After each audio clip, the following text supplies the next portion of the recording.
After the War of Independence in 1783, a treaty was created between the British and the United States. This treaty was called the Definitive Treaty of Peace. What is interesting is that this peace treaty seems to be leveraged highly in the favor of the so-called loser of war, the British. According to the Definitive Treaty of Peace of 1783, which is still in effect to this day, all property of the British corporations are still owned by the Crown. Other sections of the document show England, who supposedly lost the war, dictating the terms of the treaty. For example, in Article 5 of the Paris Peace Treaty, September 30 of 1783, the king requested payment for all the estates and rights to the land that he owns. It is agreed that Congress shall earnestly recommend it to the legislators of the respective states to provide for the restitution of all estates, rights, and properties which have been confiscated belonging to real British subjects, and also of the estates, rights, and properties of persons, residents in districts in the possession of His Majesty's arms, and who have not borne arms against the United States. The truth is that all the assets held under various British companies, including various lands, are still owned and controlled by the British today. We have been told that we are living in a democracy. We have been told that we are in a system where there is equal opportunity for everyone.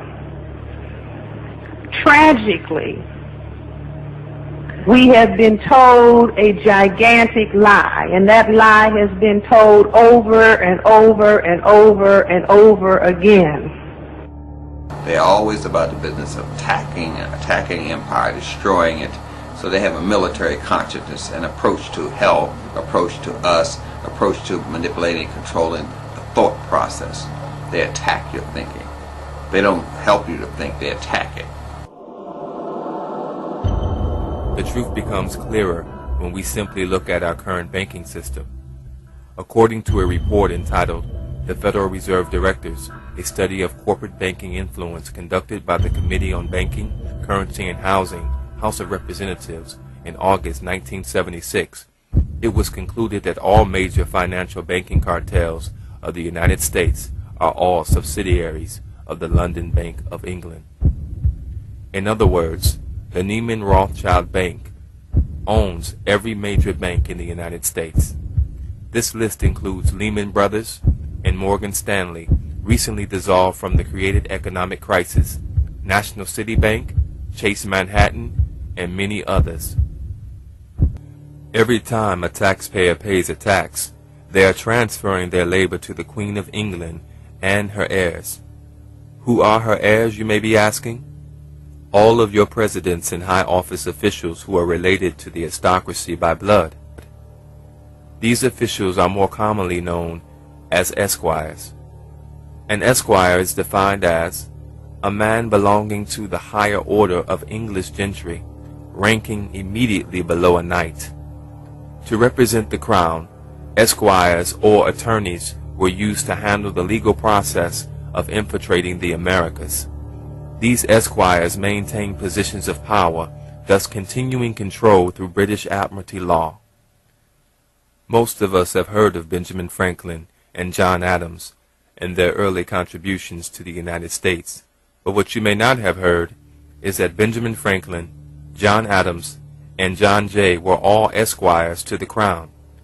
They negotiated the Paris Peace Treaty of 1783 on behalf of the United States. It becomes clearer now why the treaty seems to align in favor of the British, even though they supposedly lost the war. The Paris Peace Treaty did not give America title to land.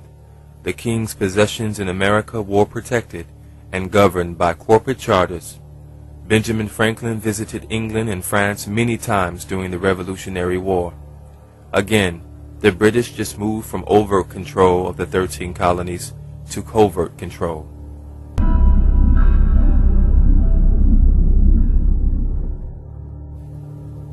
After the Civil War, the United States was financially weakened. Low on resources and still struggling to put the country back together, America needed money. The international bankers were right there to lend us all that we needed. In 1871, Congress cut a deal with the Rothschild bankers to incur a debt which would allow the establishment of a new government controlled by foreign money interest. Under the Legislative Act of February 21, 1871, the United States government incorporated as a commercial enterprise to do business for profit. What that means is that the United States of America changed from a country into a corporation. What you must understand is that this changed the entire process of how our government works and its overall objective as an enterprise. This Legislative Act of 1871 designated the District of Columbia under a separate form of government with separate jurisdiction from the rest of the Union States. With the United States of America now incorporated as a commercial enterprise, the country could borrow huge sums of money from the international bankers. The debt would eventually get so high that by 1933, just 62 years later, the United States would have to file for Chapter 11. Because of the Legislative Act of February 21, 1871, Washington, D.C. is not a state, but a jurisdiction called the District of Columbia. The evidence for this fact can be found in the 41st Congress, Session 3, Chapter 62, 1871, when they state, "An act to provide a government for the District of Columbia, be it enacted by the Senate and House of Representatives of the United States and Congress assembled, that part of the territory of the United States included within the limits of the District of Columbia be, and the same is hereby created into a government by the name of the District of Columbia, by which name is hereby constituted a body corporate for municipal purposes, and may be contract and be contracted with, sue and be sued." In short, the 50 states are separate from the jurisdictional lands of the District of Columbia. This district is a corporation called the United States of America. Contrary to what you were taught in school, the United States is not a country. It is a corporation like IBM, General Motors, or Microsoft. This corporation has legal jurisdiction to do business and create franchises. Consider the other 50 states as franchises for the parent company of the United States of America. This is why we have a president and not a king or queen. Only kings or queens can rule countries. Legally, a president cannot rule over a country, but can make decisions on behalf of the king or queen. In the case of the United States, that is exactly what our president does. Second of all, we need to know and understand that he's not the president of America, so to speak. I think he's just the president of a corporation. You understand what I'm saying? So this whole president of the United States of America, no such thing. He's the president of a corporation. And in any corporation, AT&T, IBM, McDonald's, whatever. Countries don't have presidents. Corporations do. Whenever the president is being introduced, he or she may be referred to as the President of the United States. The United States of America is no different than General Motors of Detroit or Sears and Roebuck of Chicago.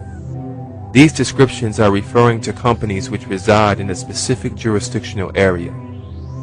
In Volume 20, Corpus Juris Secundum, 1785, it states, "The United States government is a foreign corporation with respect to a state." Each of the 50 states is foreign to the other.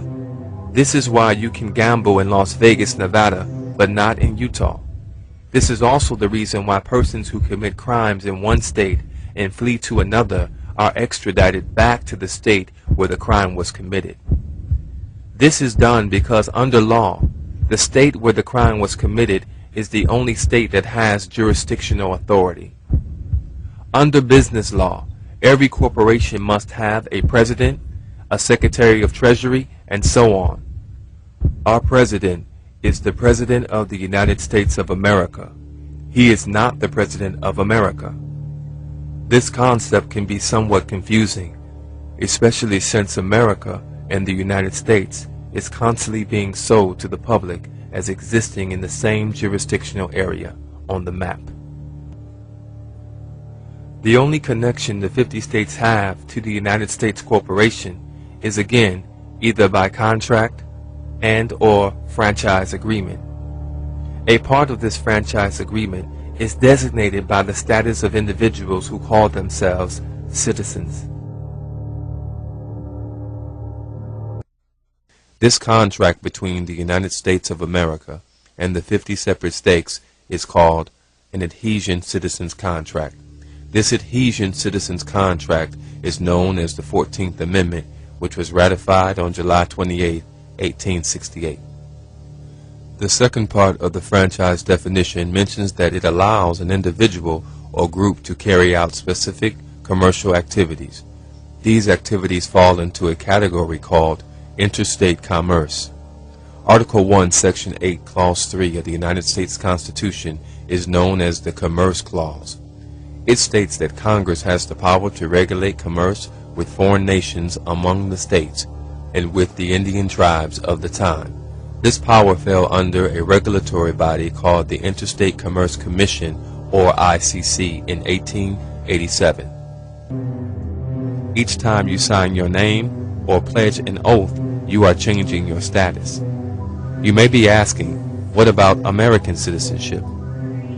In law, when you see the words American citizen, this denotes that you are a United States citizen contracted into with the birth certificate, social security number, or through your state franchise agreement, which is the adhesion contract of the 14th Amendment.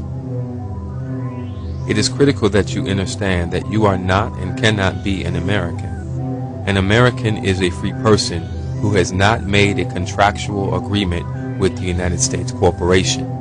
Remember, you are not an American. You are legally a citizen living in a foreign state.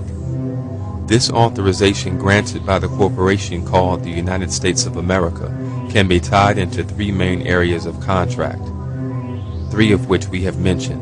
We looked at the 14th Amendment, and we realized that this amendment was really a contract.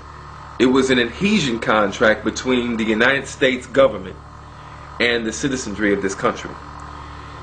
What that meant for African Americans was this. It meant that the old days of slave ownership, where a white male owns a slave on a plantation, was done away with. And what the owners who owned those slaves did was transfer their property, which were the slaves, from the slave owner to the United States government under the 14th Amendment. And if you recall, when you study history, you'll know that many of the southern states and those slave owners were compensated for transferring their property over to the United States government. So what that means for black folks is this, is that you are not free, you are what is called emancipated. And an emancipation is not freedom. Emancipation is the transfer of property from one owner to another owner. This process has nothing to do with sovereignty. A citizen of the United States Corporation or American cannot be sovereign because they do not own the land or have clear title to land. Further, these persons have not established a military to take the land or to create their own land within the continental United States.